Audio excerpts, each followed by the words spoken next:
It's a blessing to welcome on former FIU star. He's now decided to transfer out of Fordham for what could be his final couple years of college basketball. Antonio Daye. How you doing, man? I'm good. How about you? Can't complain. We're gonna take us through this process. It's been a hectic time. You've obviously grown and emerged as one of the top players in your conference last year, averaged 17 points a game at FIU.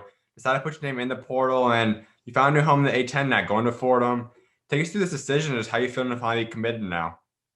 At first it was definitely something I had to really consider and think about before I made my move. But Mhm. I'm happy with my decision. I think Fordham was the best fit for me as far as the play style, the comfortability, and just the coaching staff and the pieces that they're bringing in. So I definitely am like content with my decision. Really, the things that just stood out for me to go there was just they were consistent. Coach Neptune is like a really good coach. He come from a winning program at Villanova. And his vision for me in the program, we just had the same vision with me coming in and helping change the program around and kind of putting Fordham on the top of the A10, or just so people can respect it more than just an academic school.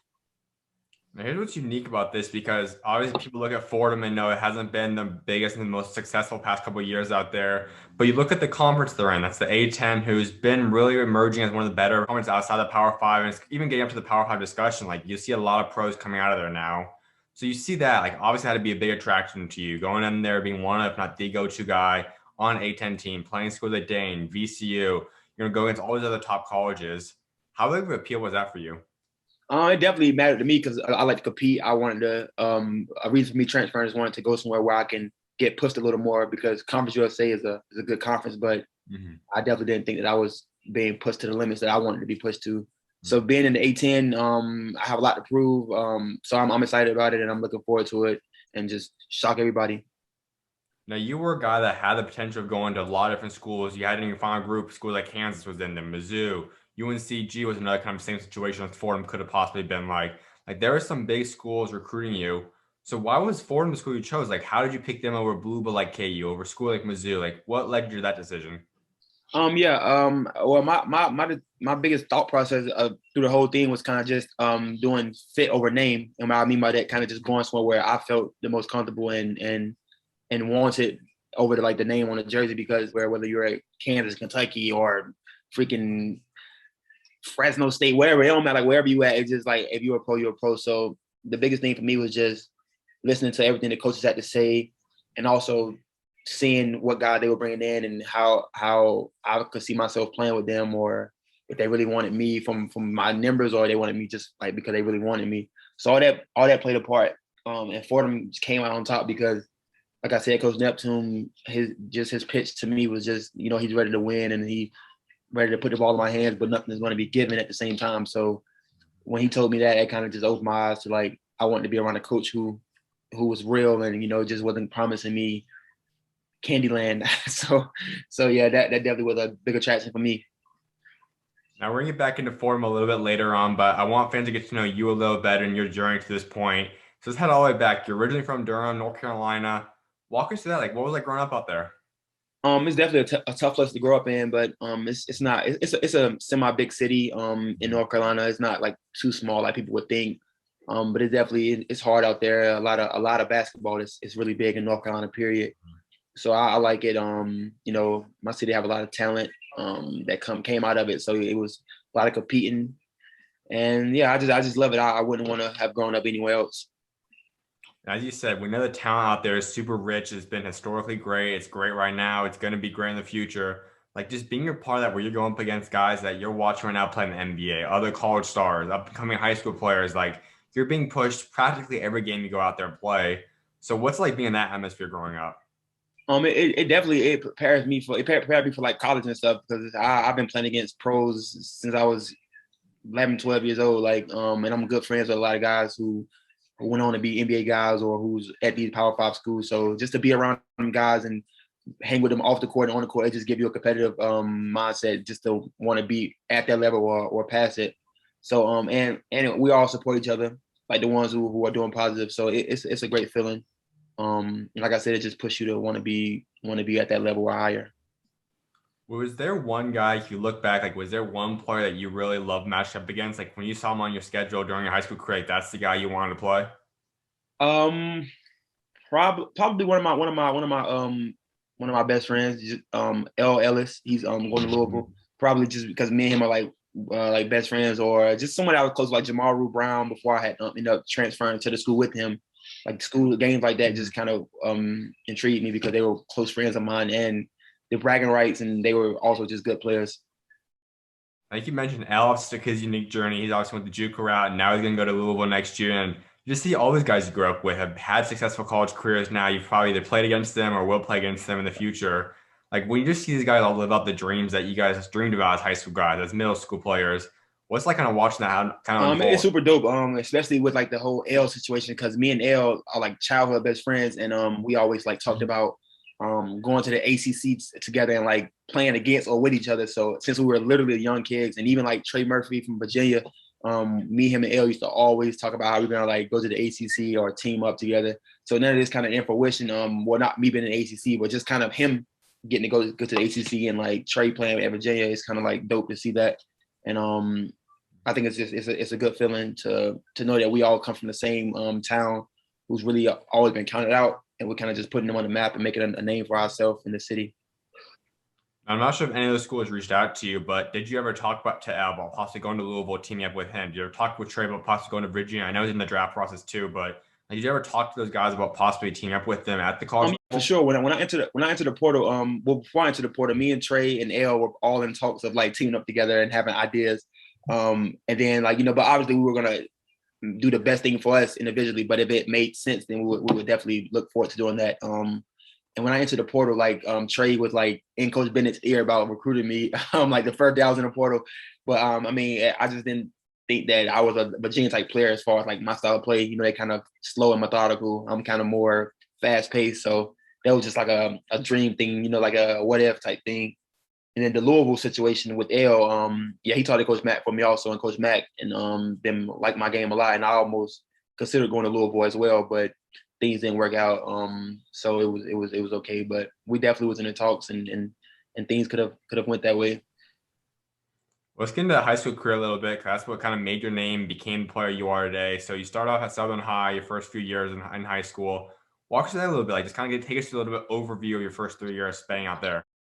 Yeah, I was at Southern Durham with my former teammate Jamal Brown, who's at Eastern Kentucky now. Like, and the reason of me just going there was because Jamal was a really good player, and he was like, I wanted to play with somebody that was on the same level as me or better than me.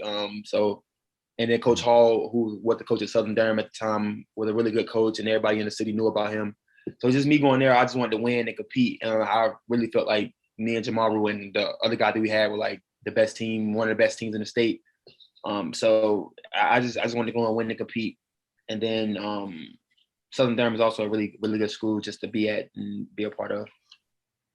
Now, it kind of sounds a lot easier to put it out there and say it, but you clearly moved and got so much better every single year of your career. You obviously make a huge jump every single year. You go from 15 points to 19, then in 25 your senior year. And college so far, you've gone from 8 points to 11 to 17. Like it might sound common, like, okay, you're getting older, probably bigger role, but that's not always the case for a lot of guys. So how have you learned to have that massive jump year in, year out, every single year of your career so far? Well, I don't think it's anything you learn. It's kind of just it's instilled to me as far as like my work ethic. I always work. No matter, I'm never content with myself. I'm my biggest critic, so I'm always in the gym after games, before games, after practice. Like I'm doing the little things that amount in the game. So my growth every year that you've seen is always just work, and like I said, just being around other good players and like the Trey Murphys, the L, just to work out those guys, Jamal Root, to work out those guys, and we in the lab compete with each other.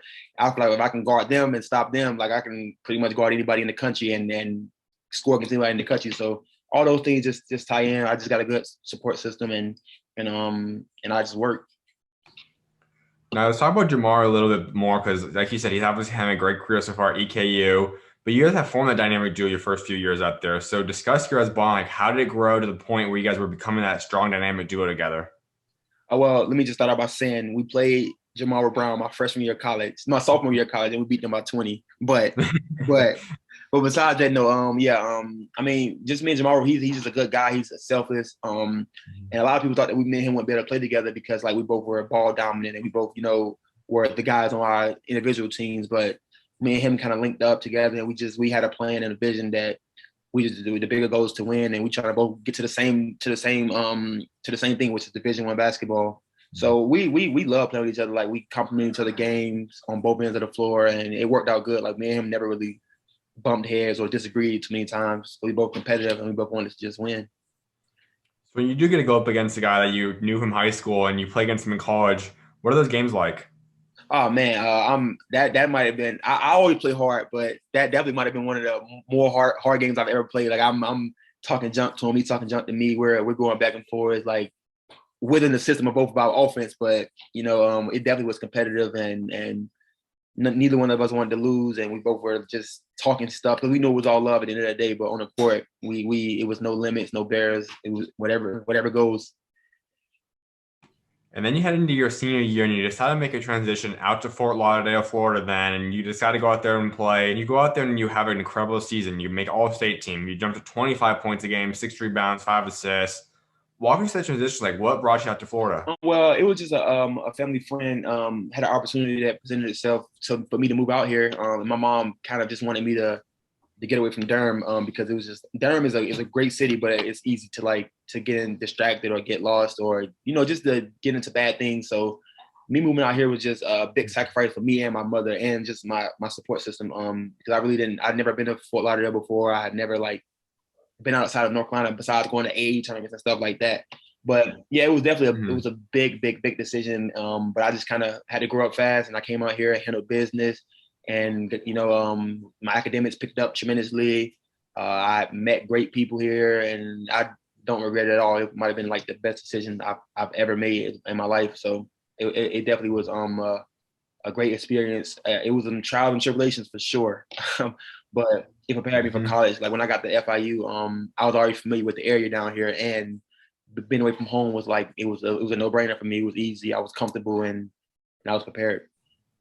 I'm a pretty big advocate for guys that want to play college basketball to either take a prep route where you go play at a prep school or something. Now, there's areas too, like obviously North Carolina, you could still work out great, but playing competition out there, Georgia, Texas, LA, like there's a couple of areas you could still do that Yeah. at. But still, playing that prep level, playing against top guys, or even just going out of state, living on your own helps you get ready for Sure. college.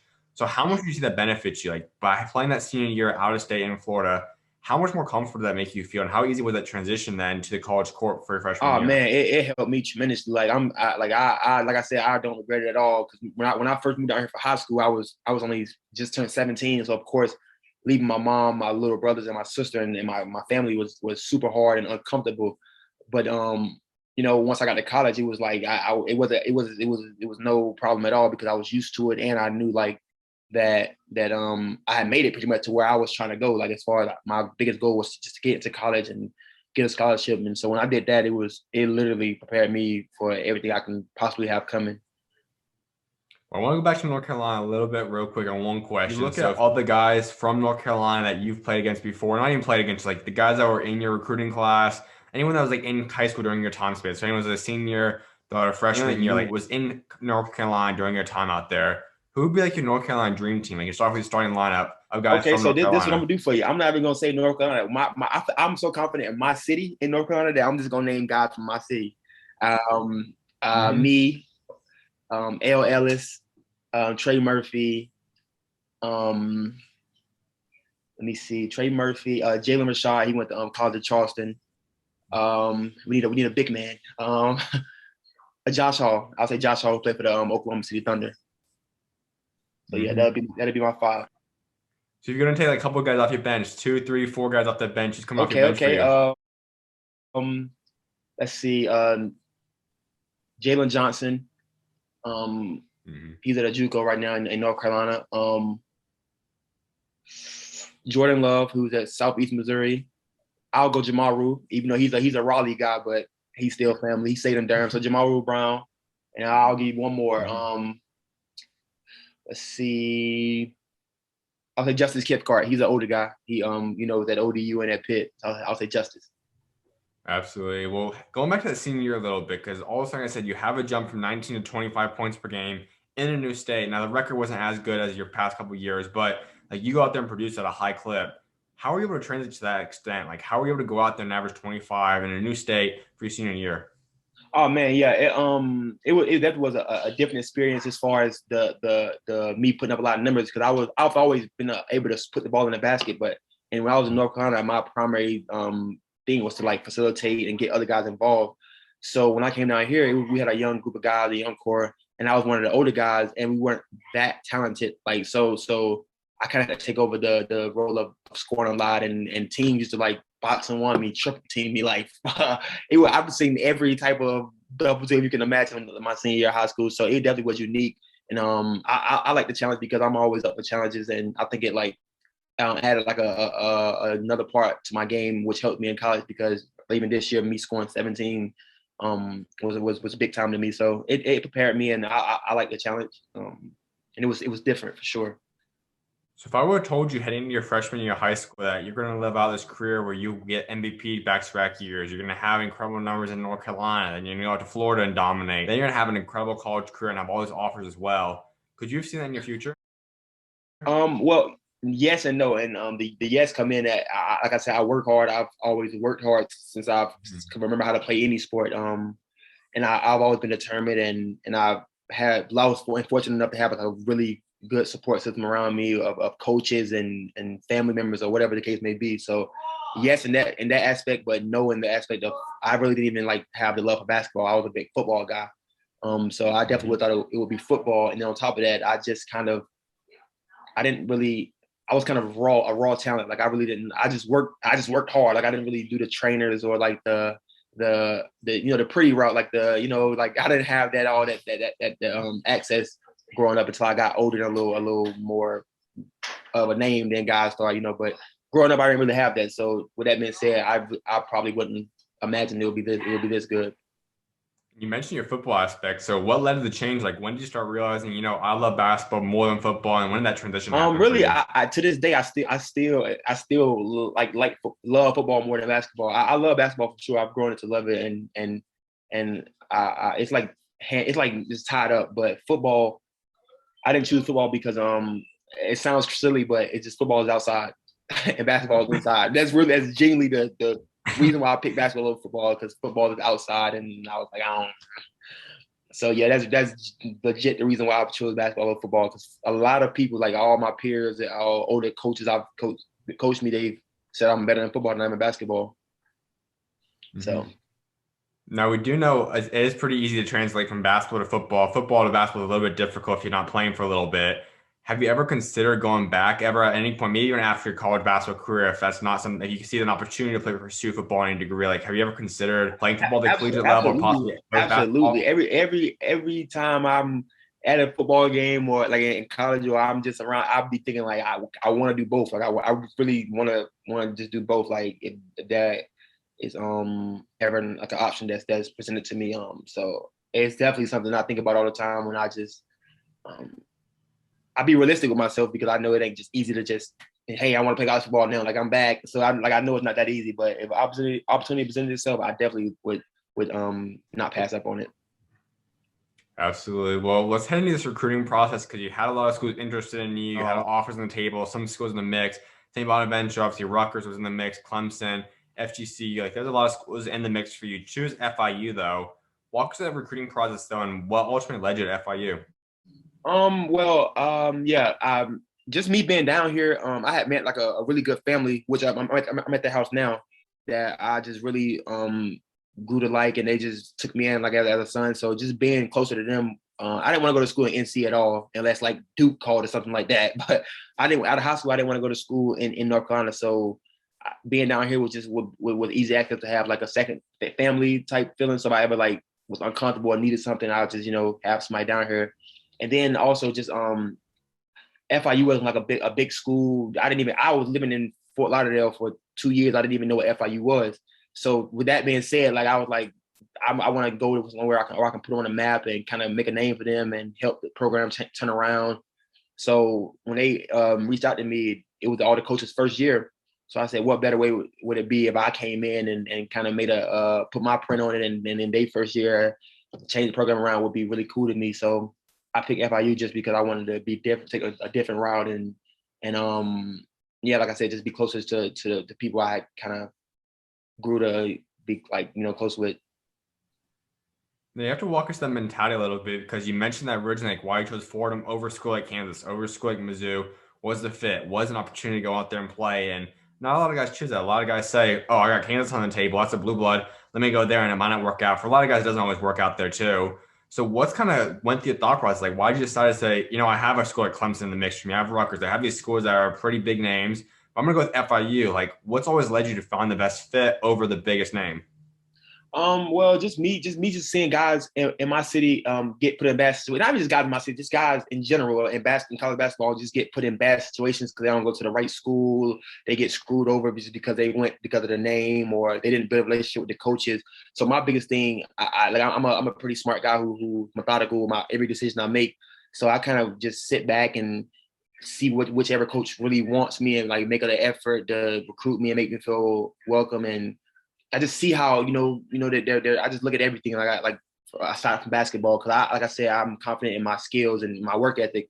So I look at what type of guy the coach is and what type of moral they stand by and things like that. Are super big to me because I see it. I mean everybody every year players get screwed over or not even screwed over. Players get to a school and don't play and end up transferring and not happy and lose their confidence and all those type of things. So I didn't want to be one of those guys and even me leaving FIU was nothing to do with like a me not being happy there. It just was me want to like kind of elevate a little bit. So I think I made the right decision in the long run. So let's head into that freshman season. You guys as a team are pretty solid, 20 and 14. You end up starting 18 the final 20 games, I believe. But walk us through that. Like, how did you start off with the bench? How'd you accept that role? Because you just went off and started pretty much your entire high school career. So how'd you accept that bench role, and how'd you ultimately work to then by the end of the year starting for the team? Yeah, me coming in my freshman year, I kind of my coach kind of had told me like that, I was really talented, but and I could definitely come in and help the team like right away. But man, like any other freshman, I kind of was raw. I kind of was making a little freshman mistakes, but like I even this is not my words, like my coach's words. Like, my freshman year, I was like the hardest like guy like on the defensive end. So I like my defense really got me on the floor my freshman year. It had nothing to do with my offense. My offense was just a plus, but I was like the best defender on the team. I was picking up the best guy and just doing all the little stuff that that got me on the floor. So me coming in not starting my freshman year, it kind of was like a bummer, but I didn't get sad about it. Like I was like I'm a freshman, I'm gonna come in here and learn, and I'm just gonna wait my turn. And I just kept working and competing with the older guys in practice, and just get more and more confidence. So when the conference hit, I remember like it was yesterday. We were in the locker room at halftime, and my coach looked at me because I was playing like a really good game. I had like 3 steals, like 9 points in the first half. Like I was playing super hard. My coach looked at me and said, like, "You'll start the second half." We're at Middle Tennessee, and I was like, "Oh wow, like this is what I've been waiting for." So I ended up starting the second half, and we were down like 13 at halftime or something like that, And then I'm not saying that all the reason we came back, but I came in like super energetic, super fired up. I was getting steals, getting deflections, scoring layups, and then we came back and ended up winning that game. And then ever since then, I've just been in the start lineup. I never got taken out again. That's a huge thing because, like you said, you bought into a certain role. Like you emphasize on the defense, and we know you can always score. We look at your high school numbers, like you can score, and you clearly have not translated, and you can score at the college level too. But any freshman besides maybe your phenoms, like your top five, top 10 players, like though everyone else has to find a role to get minutes. And sometimes guys just say, "Hey, I was just scoring 27 points a game in high school. If I'm not doing that, I don't want to play. I'm not going to do a role." So what's led you to saying, "Okay, I know I can score, but that's going to wait a little bit later. Let me emphasize on something to get minutes." Like what led you to that decision? Well, me just being aware of the situation. Like we had a senior point guard at the time, who was an all conference point guard, really good player, named Brian Beard. And I knew that coming in. So to say that to come in with the mindset of I'm better than him or I should be playing over him would be absurd on my part. So I just came in with the mindset of I'm gonna learn from this guy. I'm gonna wait my turn and let the chip fold how they unfold. So I just came in with the mindset of I'm gonna just do whatever I need to do to stay on the floor because you got to play a guy that plays hard. You got to play a guy that plays defense. And just my uncle and all those guys were just telling me like, listen, don't worry about scoring, don't worry about nothing else. Just play defense. And I promise you, the coach have to play you. Like he have to. Like any coach don't play a guy that plays hard. I don't know what to tell you. So I just had the mindset I'm just gonna go in and just do what I need to do and wait my turn.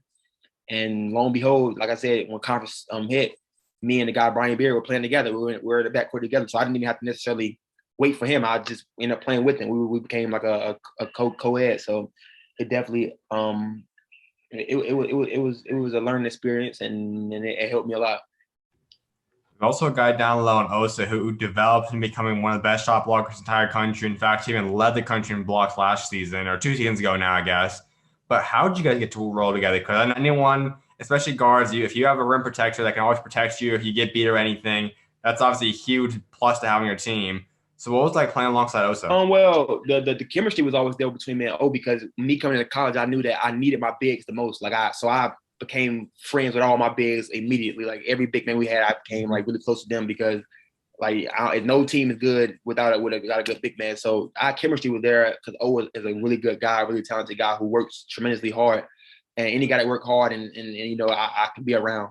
So that part was easy to click with him, and then just to be able to play with him was making my job so much easier. Like I can just anytime I got beat on defense for whatever reason, or I just took a play off, or whatever the case may be, he built me out every time and built everybody else out. So to be able to play with a guy like that, it take a lot of pressure off you defensively and offensively because he's a really talented offensive player too, whose work ethic is out of this world. So it was dope. And I wish I can play with him for 4 more years. Like, cause I love playing with him. So it was dope.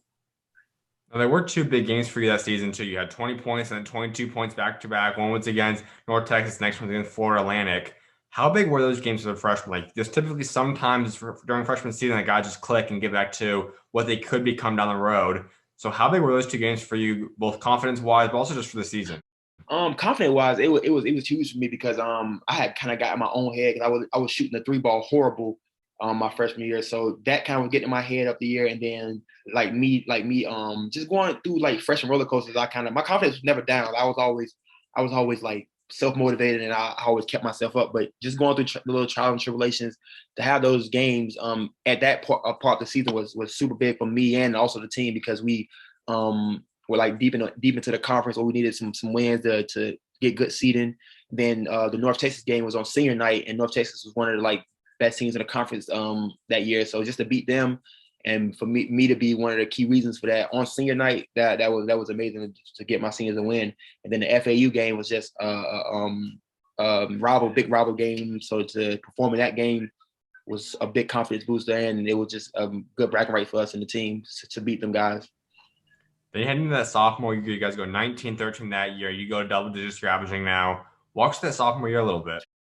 My sophomore year was a unique year because like I said, my freshman year I kind of was just a defensive guy. Like I've got my 8 points all off of just hard work, layups, and steals and stuff like that. So with my sophomore year, I kind of got thrown in the fire as far as this is your team now. Like we expect you to be the guy that call the shots and make sure the team go in the direction that we need to go.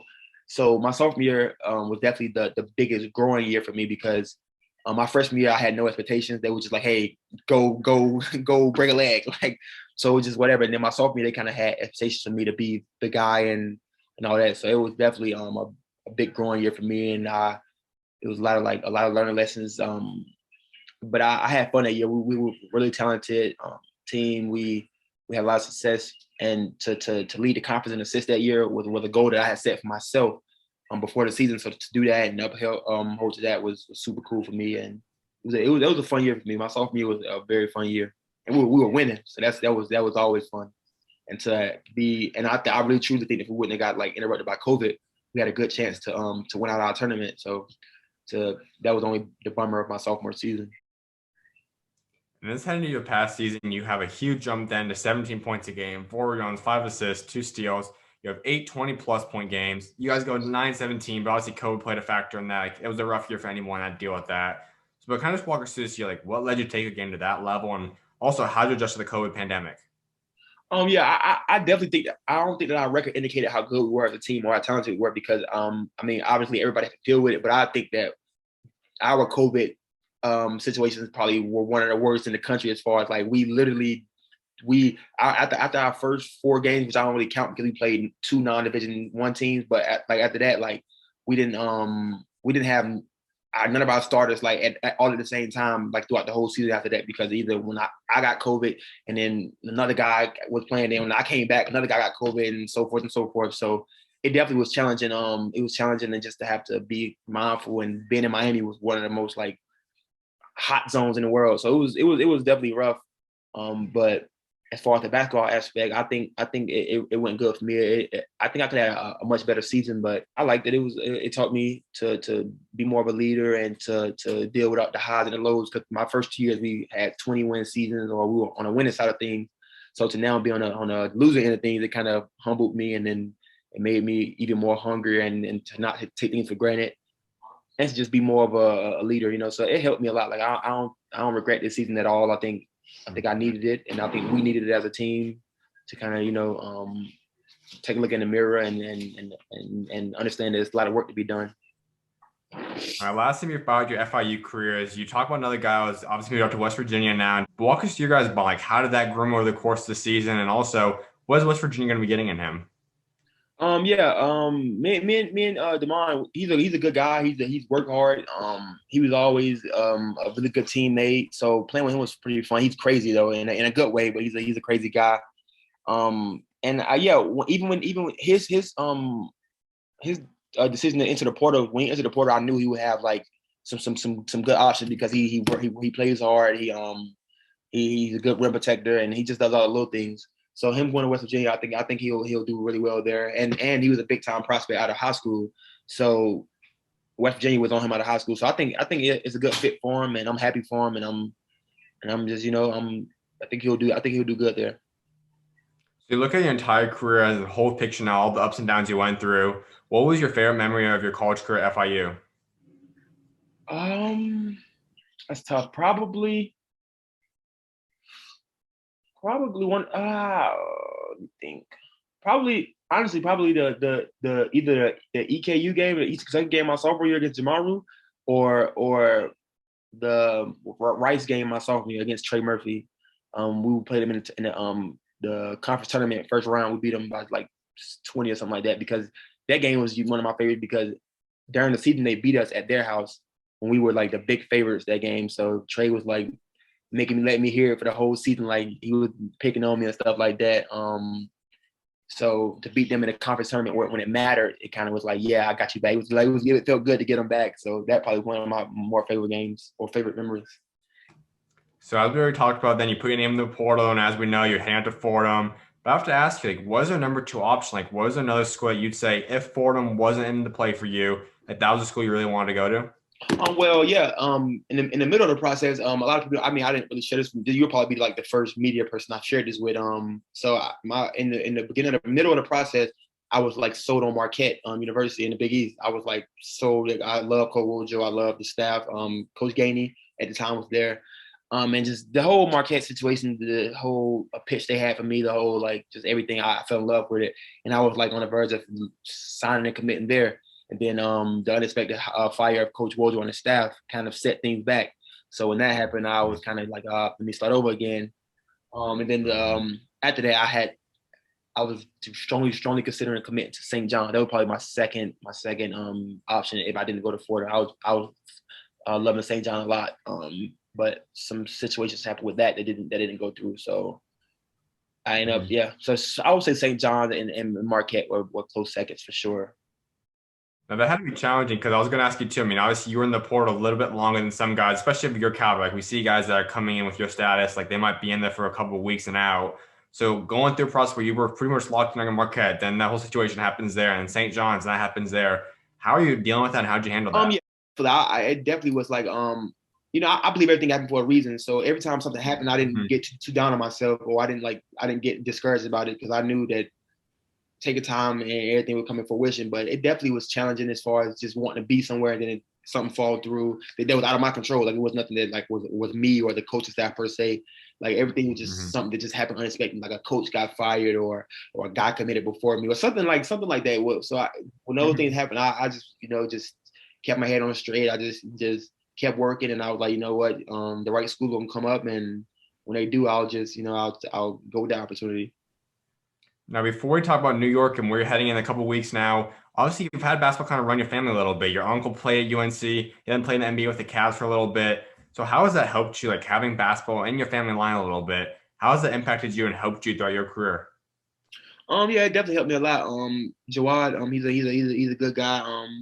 He's always, giving me a little wisdom and stuff. And even not even him, like just growing up around like other NBA guys, like Raymond, I'm close with Raymond Felton. He always giving me advice when I needed. A lot of NBA guys that I'm close with. So just being around that and just seeing how they work ethic is and working out with them sometimes and just getting that aspect of a pro workout and pro mindset definitely helped me a lot, and it kind of gave me confidence and motivation to want to get to that level.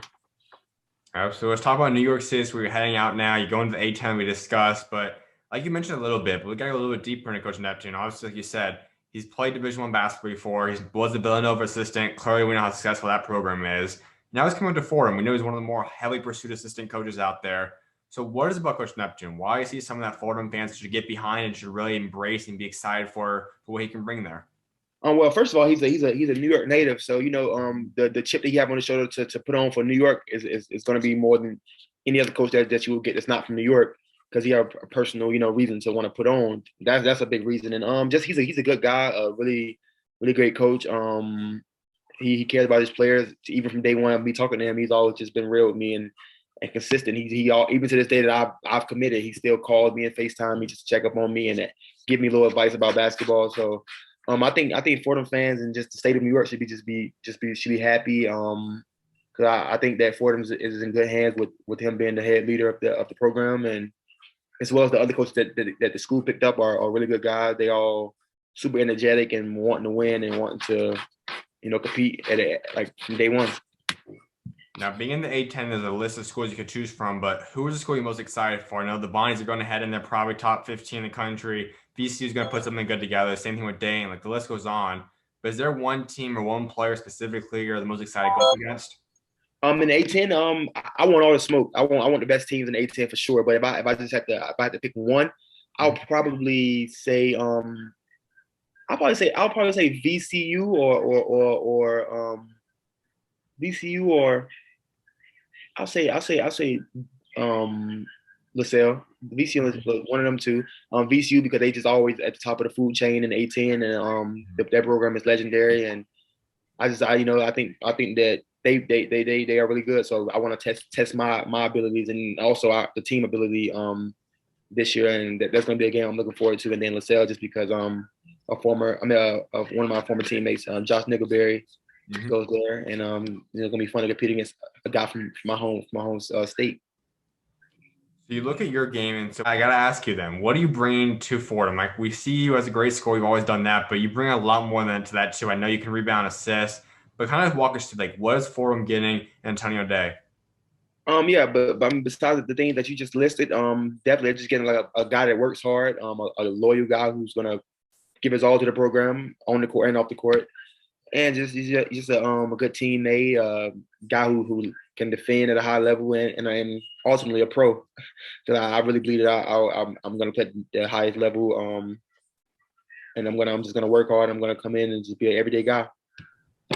And you, like you mentioned too, there are a lot of new guys coming in alongside you now. Some big time high major guys, other mid major guys coming in, a couple returners too. But overall, like walk us through this team. Like how special can you guys be, and what's the expectations for this year's Fordham team? Oh man, yeah, I think we can be really good. On paper we have a lot of talent. Obviously, we have to get there and execute it, and then and buy into what Coach Neptune has for us. But I think we could be really special, or a special group. We have a lot of guys that wants to win, and who, like you said, who's been at the collegiate level already, who know what it takes to win, and knows what we need to do. So I'm excited about that. I don't mind freshmen or freshman guys, but just to have older guys with me alongside me, it's definitely going to be more ease. It's going to ease my mind a little more. Just know they know what it takes to win, and I'm excited for it. I think that we're going to surprise a lot of people, and and I'm ready to look forward and lead the way. Absolutely, man. Well, one thing you also have in your bio is change for the better. Take us through what that means.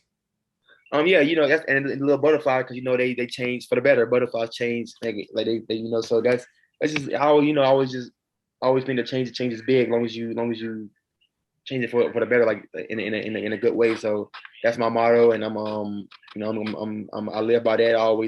I'm always open to change and open to bettering myself and elevating. So that's just my little unique little saying that I have. I got it on a shirt and all. I got it on a t-shirt and everything.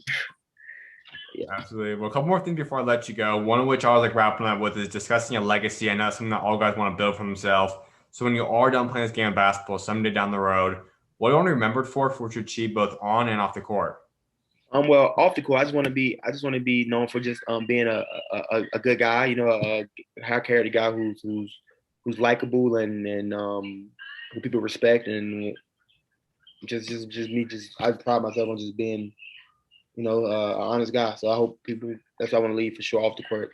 And on the court, I just want to be known for my work ethic and never taking shortcuts and just always just been a killer, just been a dog. I know you're also a believer, so walk us through your faith a little bit. How has God helped get you to the point you're at today? I mean, I give all the credit to him. I mean, things I've been through in my life. I definitely think everything happened for a reason, and my path was meant for me, and it built me to be like the tough player. Like the way I play on the court is literally how my life reflects. It's a reflection of my life and like things I've been to, how like hard I play and how I do that. How you do it, anything is how you do everything, and that's what I believe in. So I think I give all that 100% to him for sure. So where would you say is the biggest time you've seen God show up in your life so far? I can't even tell you. I mean, so many times. I don't even know. I got so many times. I had my back against the wall. I wanted to give up and several times. So I can't even give you a pinpoint time. Absolutely, man. One final thing for you. Give Fordham fans your three biggest goals you have set for your Fordham career. Well, my first goal is just I promise that my goal is that we're gonna get Fordham respected in the A10 on a basketball standpoint. I can try to. That's my goal, and to just to make the tournament this year for sure. That's a big goal for me. And then the third goal is just that we're gonna just give you all every night. We're gonna try our best every night and just gonna have to live with the results. Absolutely, man. Well, congratulations on the big announcement once again, man. I'm excited to see what God's got next for you and appreciate you taking time to come on today. Thank you, bro. Thank you for having me. Of course, welcome on, man. God You bless. too.